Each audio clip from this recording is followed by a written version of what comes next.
Inquiring minds want to know when the Richmond ramp is going to open up again in the city of Toronto. Downtown Toronto has become so painful now that you cannot get out on Eastern Avenue or on Richmond.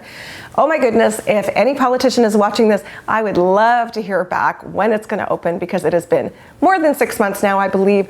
Far too long for us to get in and out of the city. All right, I promise this video is not going to be about traffic, but we would not be Torontonians if we did not talk or complain about the traffic in the city. Doesn't matter if you're in the central core, you could be in the suburbs, we are constantly dealing with traffic. And just as we get excited about the prospect of summer coming and what that's going to look like when the kids are out of school and traffic is light, then the construction really gets heavy. But that is it. That is my rant for the day. Let's get to it. There are so many cool reasons to be talking about Toronto, and one of them is for you if you're considering relocating or locating to Toronto.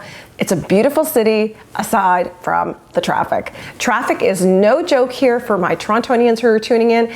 It's true. It is an everyday aggravation no matter where you live in the city. So if you are considering moving to Toronto, relocating for a job transfer, or getting out of the burbs and finally coming into the city of Toronto, where you are going to move to is the key question, because that is going to determine what your morning commute or your evening commute is like, whether it's to and from work or to and from the cottage or just getting around the city. The biggest question is, where are you going to be? And I'm going to say the most important person to help you identify where you might want to land is going to be a real estate professional, and not some professional that is coming from 905 or the 519 area code or the 705 area code. These are all area codes. If you're not familiar with Toronto's area codes, these are area codes and red flags for me when someone says, I'm working with a realtor. And I'm like, great, who are you working with? And they give me a phone number. I'm like, that person works in Waterloo, or that person is from London, or that person is from Peterborough. Those people from outside of Toronto are not the best people to help you decide where in the heart of the city you and your family should land. Toronto has so many amazing communities and small little communities inside of other communities, little pockets that need special attention and care. There are communities that have really high demand and are niche based on amazing school districts. The reality is you need someone who is a professional in the city who understands the ins and outs and the benefits of one community over another. Local expert. All right, don't get me wrong. I'm complaining about the city, but I am a Toronto girl through and through. I love the city, and what I love most about our beautiful city is that there really, truly is a spot for everyone.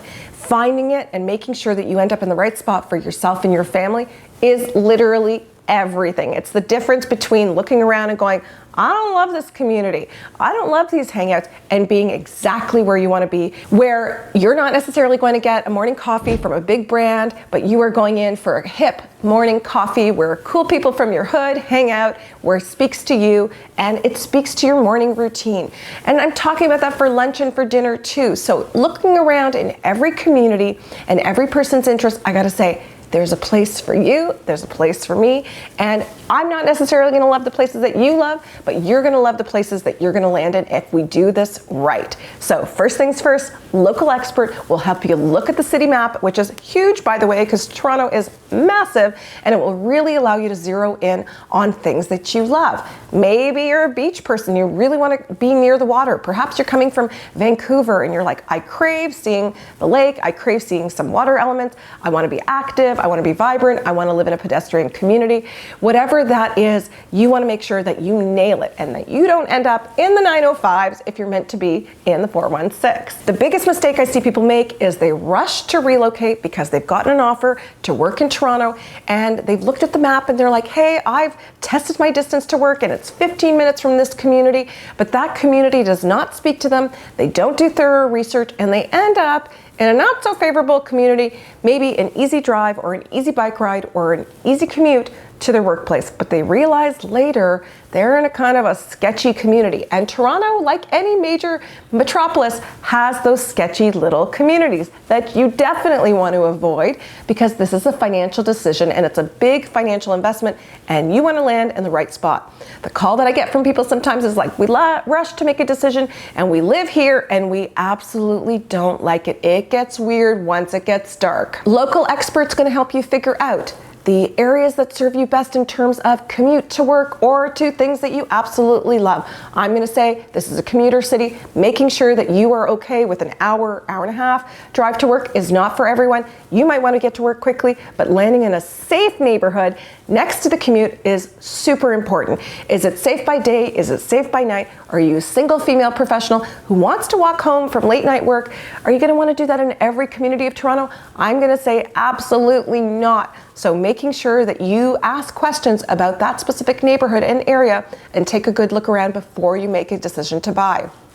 The fourth thing is amenities. Perhaps you're relocating to Toronto and don't want to be bound by a vehicle. You don't have a car now where you are. Maybe you're coming from New York City and you don't plan to have a car here. So making sure that it's a pedestrian-friendly community. Like I can walk out of my front door and walk maybe 10 giant steps and get a great cup of coffee. That is my idea of fun. Or perhaps you've got kids that have activities and you need a car to shuffle them through to these activities. Some neighborhoods come with parking. Other neighborhoods, really hard to find parking. So you're gonna wanna make sure that you have an idea of the community and the commute surrounding you and nearby amenities. I'm gonna say also, huge on my list, I don't know if it's huge on your list, is green spaces, walking trails, things that are beautiful. Our jobs are hectic enough during the day. I don't know about you, but on the weekend, I would love to be able to take a nice, quiet, peaceful walk and look at stuff that's of interest to me. Maybe it's the Scarborough Bluffs. Maybe it's Lake Ontario paths and trails. Maybe you're in Mimico and you want to be able to access the lake and tap into the bike trails. Whatever it is, you want to think about that because this is not just to make it easy for your commute. This is about the lifestyle that you are going to live in our great city of Toronto. Amenities and access to amazing amenities. And I'm not talking things like a really cool gym. Maybe that's at the top of your wish list, but some communities don't have a grocery store within easy walking distance. Or maybe the grocery store that you love is actually 15 minutes by car away from where you want to be. So you want to be able to analyze all of the things that are around you and within either walking distance or a short drive away. Now, we're not all created equal. Some of us don't mind getting into our car and going for a little drive to hit the Costco or hit the superstore, but whatever it is, you want to think about that because in the downtown core or in central core in North Toronto, these big box stores are not plentiful, so picking where you land and understanding your family's larger needs are going to be super important. Schools, maybe it doesn't resonate with you, but for most people making a move, if they're moving with a family, schools are top priority. Above parks and trails, above amenities, above everything else, and even sometimes their commute to work is placing a very high value on schools for their children's needs, whether it's private or whether it's public. The most important thing you want to do is if you are looking for great private schools is get online and look at the resources available to you in the city of Toronto and figure out how to be able to rank these public schools and how to be able to rank the private schools. And understanding if there are waiting lists or if there are other special requirements that your kid has to get into, like acceptance process. So great schools do exist in the city of Toronto, but I gotta tell you, even in some small neighborhoods, there's a really amazing school in one district on one side of the street. And on the other side of the street, the school district is not good. Or sometimes it's the house at 131 has a great school, but then the next one is not, and then the other one is. So odds and evens. Really strange for those of you moving from big cities. You might be saying, I've never even heard of that. That's why going to tools like the Toronto District School Board to actually plug in a street, plug in an address is so important. Not just plugging in a community, not saying I'm looking to move to Mount Pleasant East or Leslieville or Mimico. You want to be able to actually go in and plug in a street address and look at the house number and make sure that you are in that highly desirable school district catchment. Warning, school districts can change. There are schools across the city that are high demand, and from time to time, the board will take the district map and go like this because everybody's trying to get into those schools and the schools become overpopulated, so the board will start to cinch the areas. So just because something looks like it's in district today does not guarantee that it will be in your district in September. So that is a huge cautionary tale for those of you looking for great schools. And along with great schools come great Montessori's, great daycares. And I had a client here that just relocated last summer, and she described the search for daycare as the Hunger Games. It is a hunt for daycares. And it's true, I've heard this from many clients with young children, that some daycares have 600, 300, 800 person waiting lists for your little ones. So getting on a daycare list in a larger area or multiples is my best recommendation if you don't want to be disappointed or left without childcare. Recreation centers next to schools, in my mind, are super important. If you're a family or a single person, perhaps a senior, looking to tap into the Toronto Parks and Recreation services that are offered, whether it's summer camps for your kids or incredible activities, the city does a phenomenal job across all little boroughs of the city and offer some amazing stuff for you to take part in, whether it's jazzercise, whether it's arts and crafts, whether it's learn how to skate or swimming, whatever it is. There's some amazing facilities across the city. And the question is, how far are you from those facilities? Are they important to you? Will they be a part of your family's routine? And so getting to and from those activities might be really high on your priority list. Perhaps you're a single parent and you're going to lean on those summer camps to be able to help you keep your kids busy over the summertime. So thinking about location and proximity to amazing amenities that the city has to offer outside of things that are privately held is also important to consider if it speaks to you. I know we talked about traffic, but I'm going to talk about transit now. Transit. Do we have the best transit system? I'm going to say no. It took 15 years for Metrolinx and the city to actually get the LRT working, and now that the crosstown is working across Eglinton, I got to tell you, you can probably jog faster than you can take that LRT ride. It's been tested. I didn't test it, but it has been tested.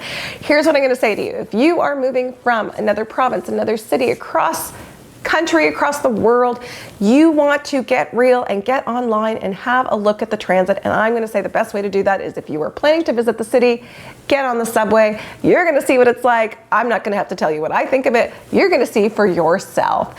If commuting by transit is super important to you, you're going to want to hop onto the TTC's website and go in and plug in your starting and ending destination. And it does a really good job of actually telling you the different routes available to you to get around the city. But do we have world-class transit?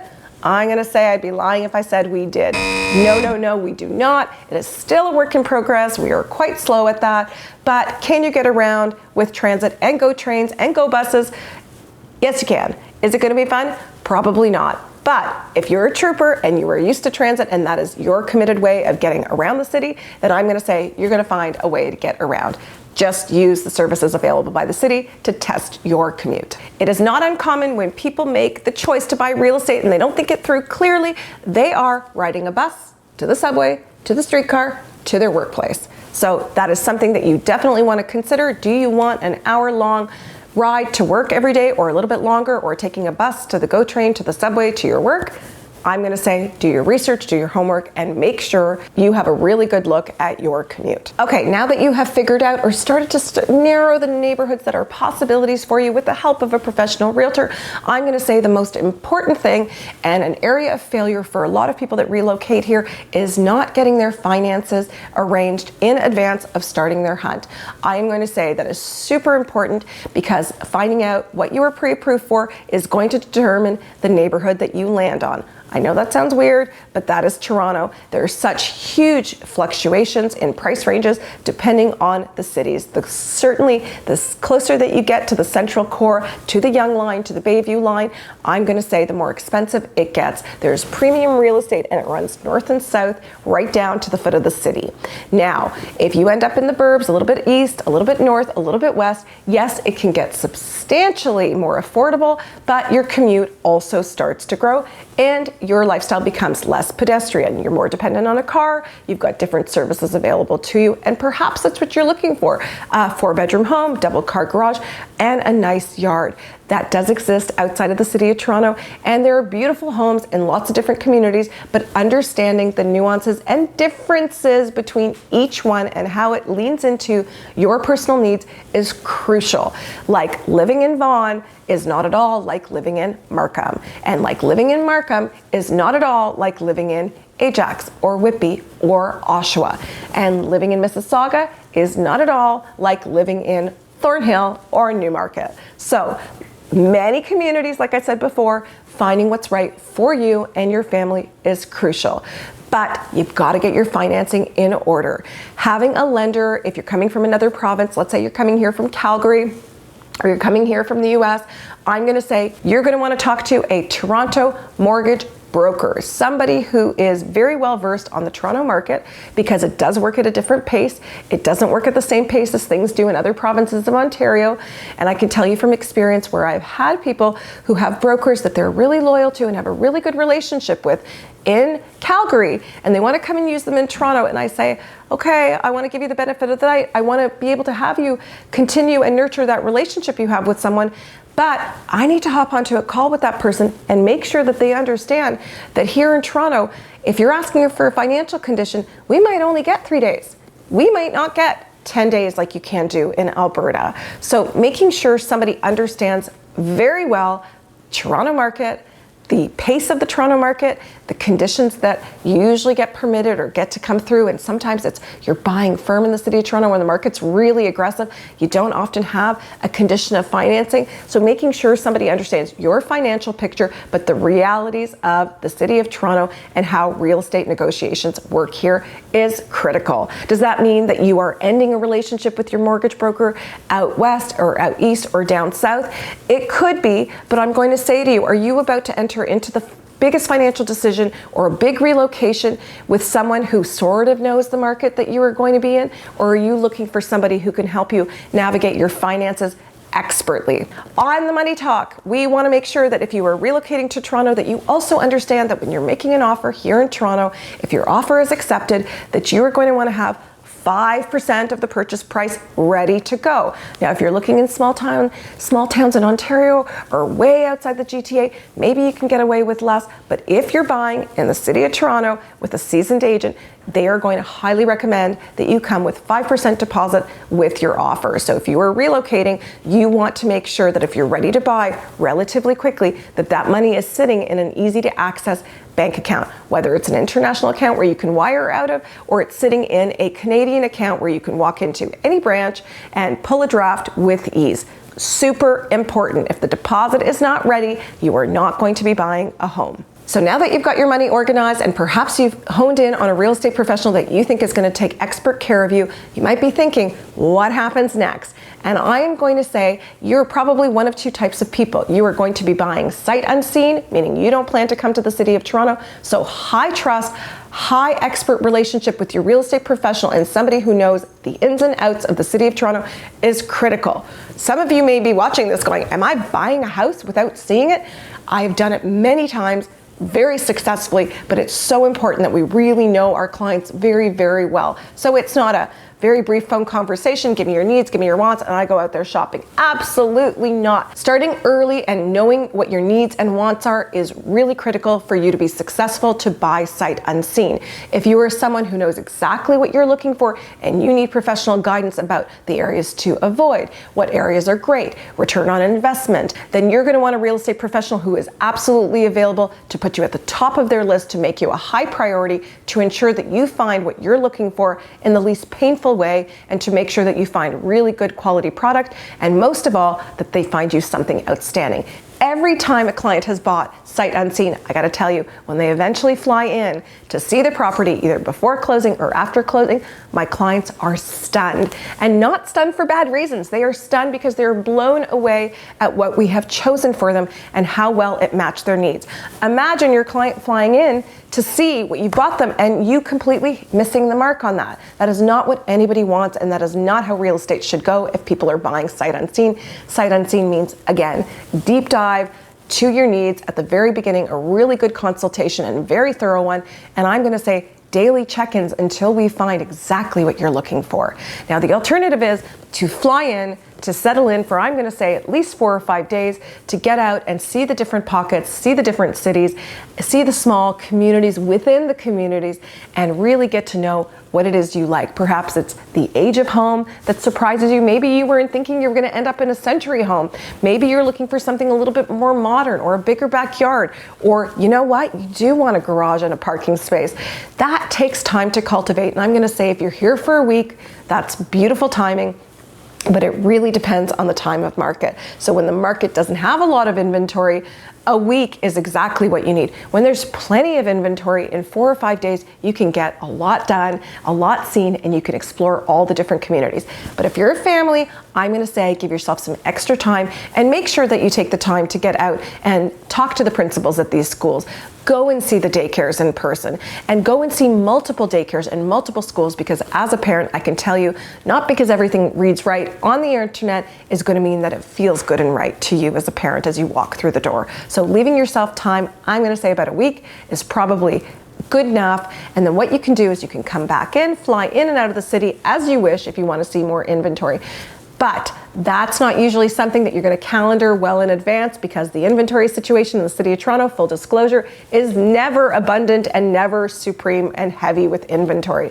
So probably what you're going to do, you're going to come down and you're going to explore for a week, you're going to go back home, you're going to make a timeline, you're going to make a needs and wants list, and you're going to give your agent the exact instructions for what you're looking for, and that agent is going to get to work looking for you.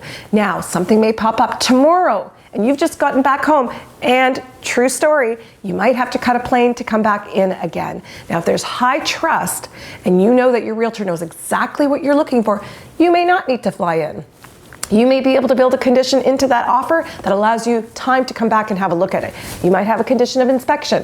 There are options out there, and it really depends on your situation, depends on the market, and the skill level of the professional that you're considering hiring. Okay, if you stayed this far and you're still watching, then I'm going to say, great. This is where you want to make some notes.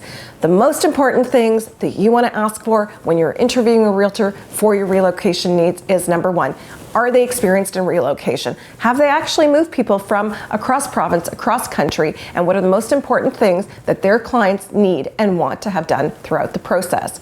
Some people may be looking for a family doctor.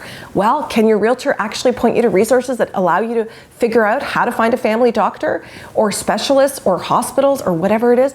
You want to make sure that your professional that you're going to be working with has your needs and your family's needs covered. No matter what those needs are, make sure that person can handle them. Number two, the thing that you should ask your agent is, do you have a specialty? So we can all say, yeah, we all specialize on the entire citywide, but some people actually specialize on relocation or downsizing like we do. So if you're a relocation expert, then I know when I arrive at the airport, I'm actually going to get picked up by my realtor, and that person is going to have a plan for me. We're not kind of discovering this as we go. There is a plan. The person is excited and waiting for me, and they know the pace at which most people who are relocating or coming off of an airplane can see things. So I'm not taking you out to see 25 properties in one day. An unseasoned, inexperienced agent who's never done relocation may think you can go out and see 25 homes a day. I'm going to tell you, if you're coming off a plane and you're jet lagged, you're going to need time to settle in, get stuff organized at your hotel, decompress for a little minute, and we are going to want to go out probably for a stint to see a bunch of homes or condos. We're going to want to build in a little break for lunch, to rest your feet, to rest your minds, to clear your heads, and then we can go back out. But someone taking you straight off a plane, if you're coming into a neighborhood and it's so important to see what it looks like, taking you out in the evening, dragging you about on a hot sunny day, and not having a plan and basically let it be a play your own adventure, not good. So that's the question to ask, is do you have experience with relocation? The third thing you're going to want to ask is, do you have partners who can help me with my financing? And you want to make sure that this is not just some random mortgage broker that they're going to recommend, but it's specifically someone who has experience working with people who are coming either from the US, from Europe, cross province, because finances and nuances with financing for people who are outside of the city of GTA or who are working with foreign currency is so important. You don't want to invest time working with somebody who halfway through the application process says, I'm not actually the person who can help you, and they pass you along to someone else. And you're also going to want to ask your realtor if they have a really good lawyer and accountant, because you might need accounting advice and you might need legal advice. Perhaps this is going to be a secondary home. Perhaps this is going to be your primary residence. Maybe you're only staying for 4 years and you want to make sure that there is no negative financial impact for your taxes when you go about leaving. So making sure that that professional has key partners that can aid you in this decision making. And the final thing is, I would ask somebody sitting across from me, if I was interviewing a realtor today, would be, do you think you could help me make this decision sight unseen if I couldn't fly back to find my home? That is such an important question that a lot of agents may say yes, or they may hesitate to answer, but you're looking for someone who can honestly say with confidence and with experience that they have done it before and they'll do it again because they have a full understanding of what your needs are. And perhaps somebody will say to you, I'm not able to tell you that day one because I don't know what you're looking for. But if we take time to really sit down and have a really good conversation, exploratory conversation, and I get to know what you're looking for and understand your needs, without hesitation, I can say to you that I can help anybody who has a clear picture of what they are looking for make a decision sight unseen if I know enough about what you're looking for and what's important to you and your family. So there you have it. I know it's information overload, but this is a big city. These are big decisions that you're about to make, and I would love it if you have a suggestion or an idea, or if you're a past relocation client of ours and there's something that we did that you absolutely love, comment down below. Let's start a conversation and let's help other people here thinking of making a move to Toronto, make it a really great and